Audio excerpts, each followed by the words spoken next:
how would you start a podcast?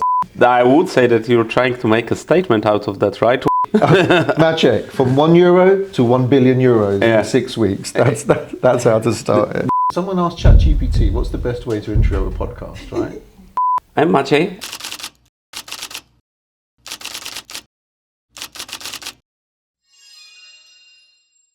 My name's Dipak.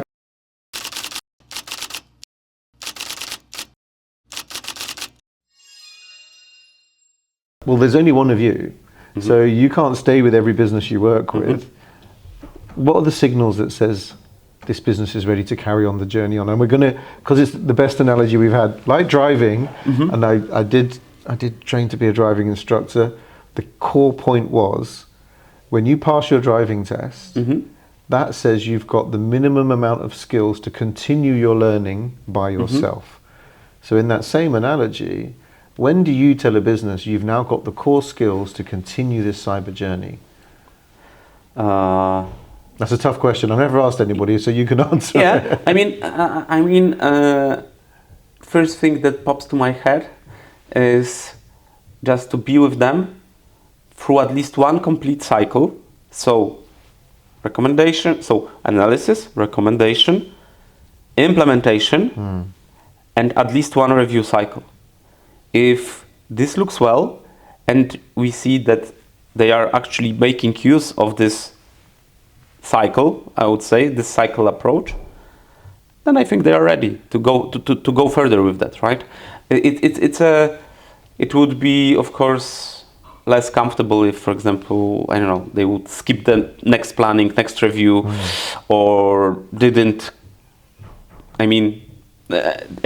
implement the original assumptions, right? Then, well, we should make a round two at least and see where this is getting, where we are getting with that. So you want to see that they're capable of that.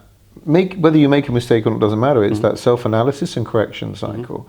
If they can do that convincingly in the right priority, definitely, then you're able to move on. Because you can't be with every business you've ever worked with, otherwise. I would need to duplicate myself. Right? Yeah, when you go back to your original career, right? So engineer a new version of yourself. Yeah, and I would need to engineer more of Maciej's. more of a whole army. Yeah, I think that living with the company and evaluating how they are doing, right, in such completed cycle would be a good estimation whether they should be fine on their own, or do they need additional consultation or support. It's not a quick fix. I'm beginning to hear. Never. But it used to be, isn't it? Just buy a firewall. Just plug some bits into the system. Yeah, just implement the retinal sensor. Yeah. There you go. That'll do. Put a pod in. Yeah. Security done. So there's a shift. So then let's take a shift forward, right? Yeah. Let's jump forward 20 odd years. One of your kids becomes a cyber professional. I'm sure they will. If they're watching you by any chance enjoying it. Or they can also become doctors. There you go. Which will probably be another version of a cyber professional, right? Because they'll need. Yeah, at some point in time, then cybernetics, right? Cybernetics and doctors are going to be the same thing. So let's jump forward 20 years. What does your version of the future of security, risk, cyber look like? If you had that magic wand in any way whatsoever. The response is about whatever you want it to be, because I think none of us can actually predict it. Yeah. Because it's unpredictable. That's the point. We still haven't quite understood where human nature's going. Some countries are banning social media for under 16-year-olds, which is a good thing. Definitely. Some people are going, it's a bad thing. I'm like, what drugs have you taken? I'd like to have those drugs, please. And some countries are going, well, actually, no, we need... I read the other day, just 2 days ago, somebody came out and said, we need social media so we can weed out those bullies. I went, that's the same analogy of, I'm looking for a mass murderer, give everyone a gun. Yeah. I don't get it. But that's the world we're living in, isn't it? Okay, my version, and as you mentioned, it's really hard to predict, but I would hope to have a significant raise in awareness of people. I think that's the most important thing, because it is ultimately impossible to predict in which direction the technology will go, right? Will we be stuck with quantum technology, and then we would need to figure out, develop quantum cryptography, right? Or I don't know what kind of network topics we will encounter. But one thing that we would have impact on, and we should focus on, is the people's awareness and being this, again, self-aware of the not only ifs, but it might be whens, right? So, yeah. I like the way you predicted that, because we don't know where the use of technology goes, but that awareness. So you've got young kids. Does it start at that level of education? Is this something? Well, definitely. Because this is I've looked at our nice expensive prop again. This is a global thing. The world has literally changed. But of course, right? When I was a kid, having a computer was, you've been cool on on your playground, right? You have a PC. Right now, PCs are everywhere. We have laptops everywhere. We have cell phones that are acting like computers, right? Sometimes even stronger, depending what you have. But the case, and young people are using that. So, of course, at first we are like doing it a little bit for them, limiting the content, limiting the access to the cell phones, to platforms and the internet. But we try to progressively let them in. But at the same time, at least I'm doing that, and I think everybody should. At least, maybe that's unmodest of me, but basically, we should let them know and make them aware why you shouldn't click everything, why you should see what you're doing. You should be aware of what you're doing, right? Otherwise, you can have a problem, and then I have a problem. Yeah. I mean, the picture you're painting made me feel. It literally made me feel like we've put something in everybody's hand that has the potential of good and bad. Yeah, exactly.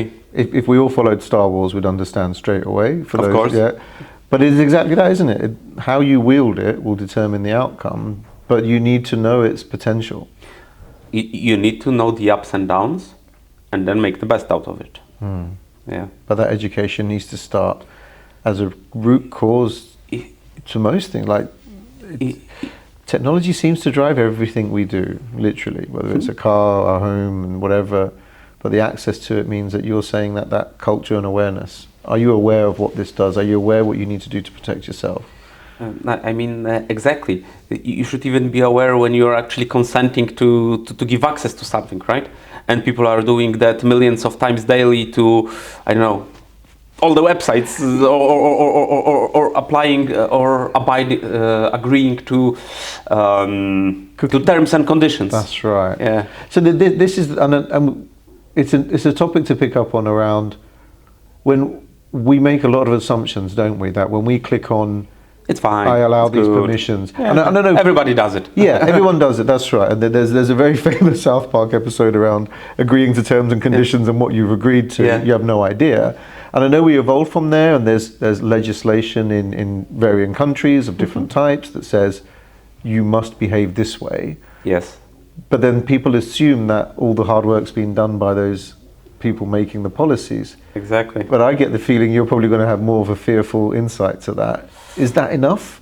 Is that enough, knowing that my governed state has done all the right things to make sure I'm Definitely. secure? You have completely zero proof of what the government officials actually did, what kind of safeguards they have put in, and if whatever kind of legislation they figured out, there is no enforcement that you need to do something, and you don't know that just from the top of your head, right? Yeah. And you cannot be sure about it. Yeah. So which actually puts you in a in a difficult situation that you, in a perfect world scenario, should get interested in quite a lot of things.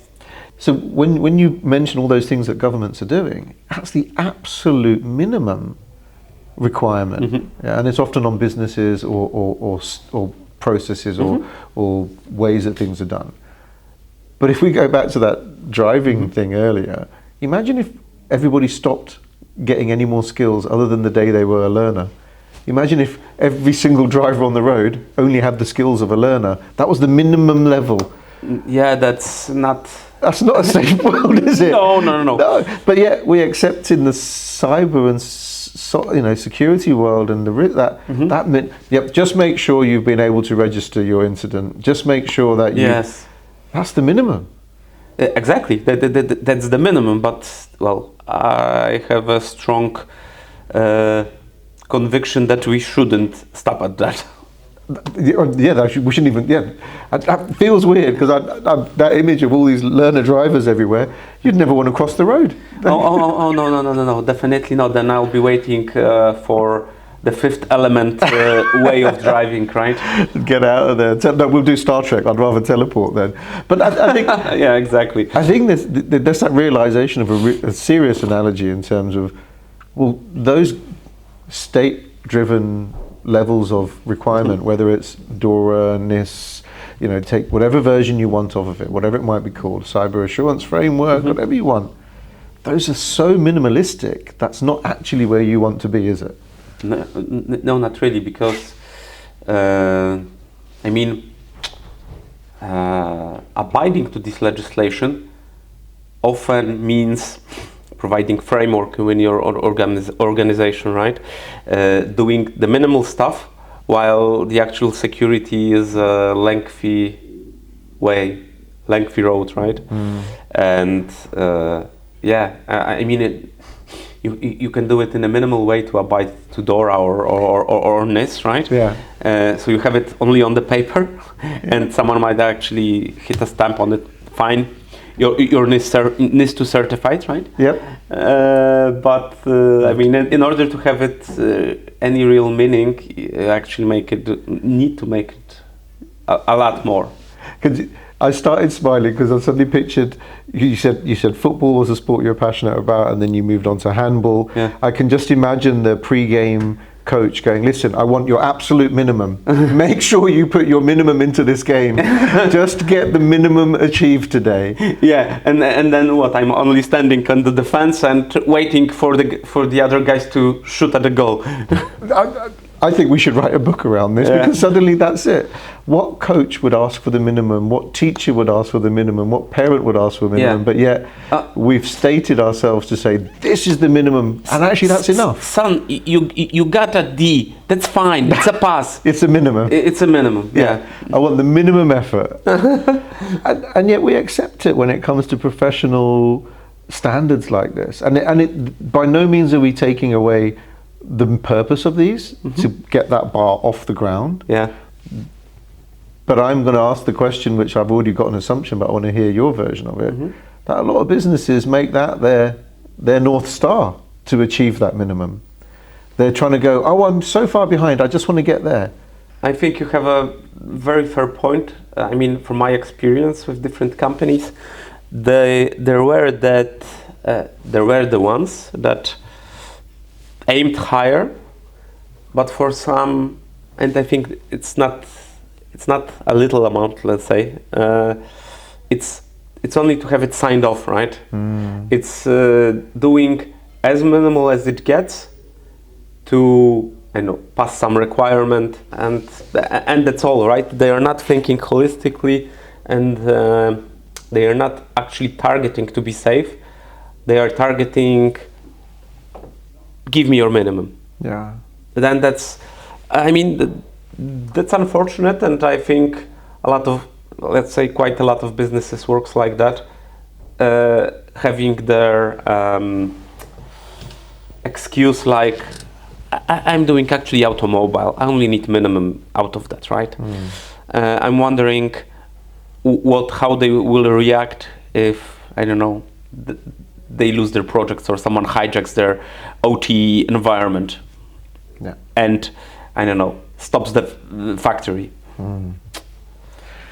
I think this aspect of minimum and a world full of learner drivers is certainly going to stick with me. So I'm going to ask you close to a wrap-up question here. So we talked about your past, where you came from, fascinating, and great to see that a mind is a mind and it's applied in the cyber world. We talked about what you're going to tell your kids, whether they become cyber professionals, cyber surgeons, or cyber surgeons, yeah, whatever it might be. What do you want to see now? What's your? It's not Jerry Springer, so not the message, but what's the thing you wish your customers knew coming into a conversation with you? That they have actually deep understanding how their company works, because without it, they will not be able to share enough information for me to make a sound decision, right? If they come and say, "Oh, everything works correctly," but how do you know? Well, I know everybody says so, that everything works perfectly, but how do you know? What are you doing to assure that, right? And then I'm like, well, what can I make out of it, right? And of course I need more information. So I would say that whoever comes to me and asks for my professional opinion, unfortunately needs to also deliver a professional content as an input, to get a professional output.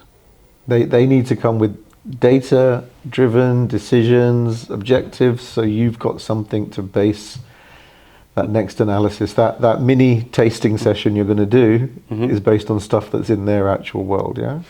That's exactly the case, yes.